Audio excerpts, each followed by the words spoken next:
Nah, seandainya dari pihak tergugat itu berkeinginan untuk itu, ya nggak apa-apa.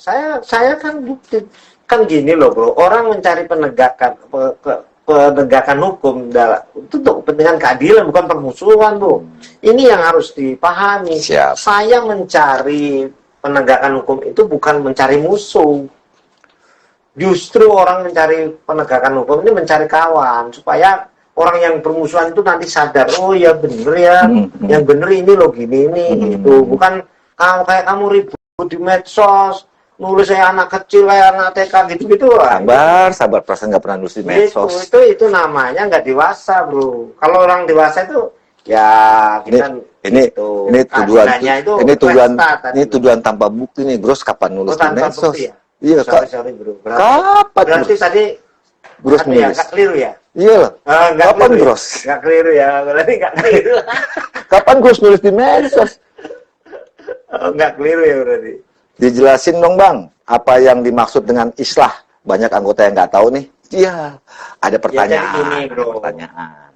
Dalam asas preponderance of evidence, dalam hukum beracara di perdata maupun di administratif itu, hakim itu bro, harus membuka namanya perdamaian. Perdamaian itu islah. Sama. Kayak restorasi justice itu sama nggak? Ya sama. Restorasi justice itu hanya alat untuk islah, untuk damai. Islah itu bahasa Arab, bahasa ininya damai. Bahasa Indonesianya. Nah, itu bahasa Indonesianya. Bahasa ORG, bahasa mana? Oh, aku Turki. Apa geriasi tentang tidur. Lanjut. Penjelasan istilahnya, lanjut. Ya udah itu, mau lanjut apa lagi? Islah itu ya perdamaian aja. Damai tok. Iya, bahasa hukumnya dading. Oke. Balik lagi bukan gading. Nggak ada dading yang retak. Nggak ada dading yang retak.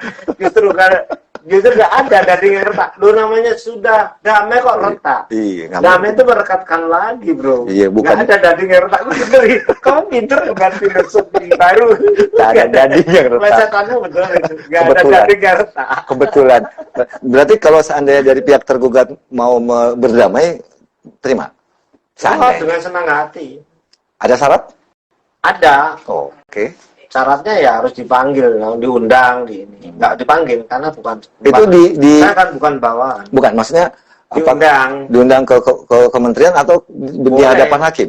Ya kalau seperti ini kan sudah masuk. Oh, berarti di hadapan hakim. Kalau di ranah hakim kayak gini kan kemarin sudah aku damai kan sudah aku. Yang islah itu kan bahasaku kan bahasa islah itu kan perdamaian asli. Jadi sudah aku sampaikan, tidak ada tanggapan. Banding sudah aku sampaikan sesuai dengan undang-undang itu sudah aku sampaikan semua. Banding sudah aku sampaikan ke menteri. 10 hari lewat, sekarang udah hampir 1 bulan. Sudah proses di pengadilan sekarang.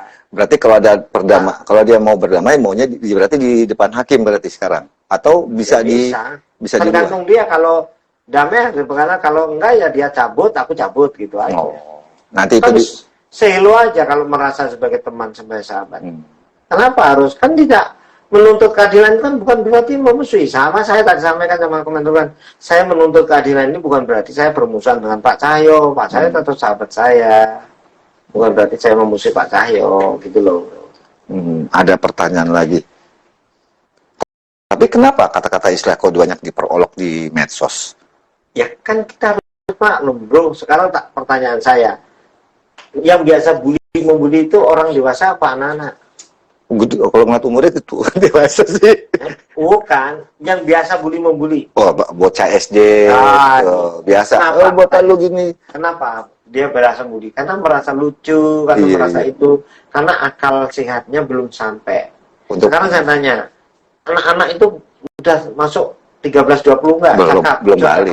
Belum balik. Belum cakap.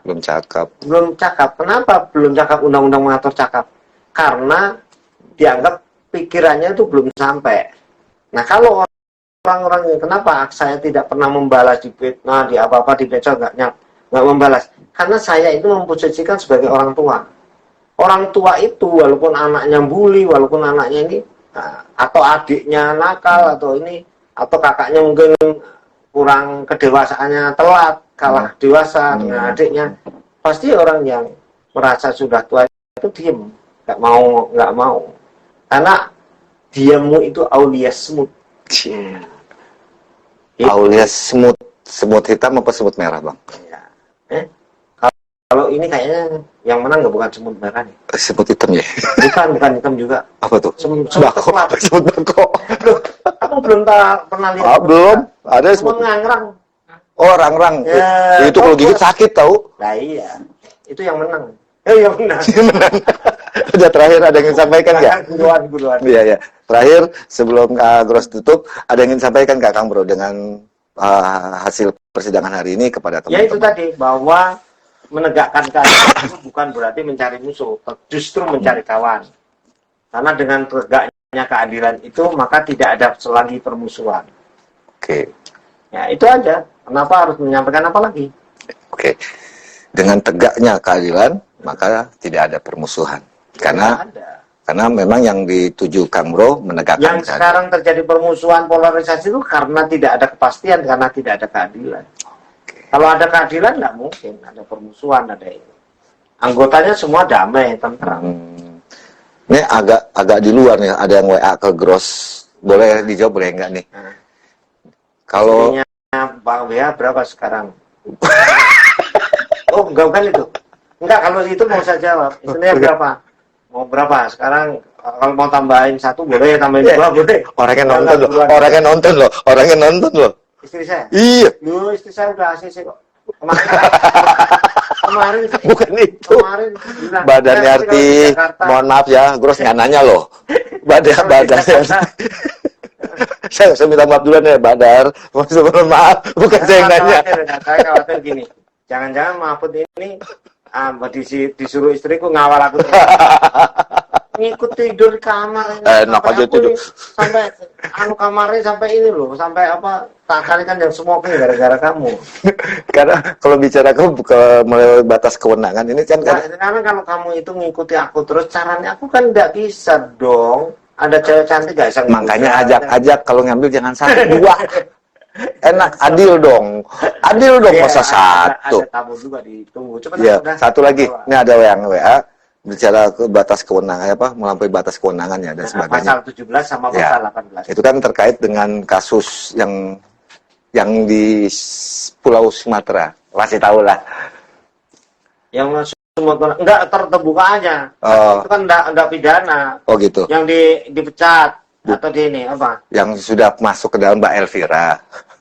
Kasusnya kalau menurut Kang Bro gimana keterkaitannya dengan itu? Kaitannya dengan kasusnya Mbak Elvira. Lu kan Mbak Elvira kan dikriminalisasi itu, oper kriminal. Kan bebas ya, sekarang. Ya kasusnya seperti apa sih kalau boleh tahu saya? Jadi gini bro, sebenarnya kasus itu kan sudah banyak. Kalau misalkan gini, sebenarnya gini, Mbak Elvira ini kan menjalankan tugas sebagai notaris, misalkan membuat perjanjian kredit nih, bank dan sebagainya. Itu kan sudah sesuai pasal 51 UPA. Oke. Sepanjang itu pasal 51 UPA dijalankan sesuai undang-undang itu tidak bisa dipidana. Kalau dia kemudian dikenakan pasal 55 ayat 1 membantu korupsi, dari mana, sisi mana? Menstreanya mana? Dia membantu apa? Korupsinya apa? Kan nggak beda dengan kasusnya Paul. Udah ada pengawasan dari kejaksaan, ada ini. Dia melaksanakan sesuai aturan undang-undang. Kan pasal 51 jelas. Pejabat yang melaksanakan tugas jabatannya karena sesuai undang-undang kan nggak bisa dipidana. Jadi gini, tidak semua orang ditahan di LP itu karena salah, bro. Oke. Tidak semuanya karena salah. Bisa karena over kriminal namanya.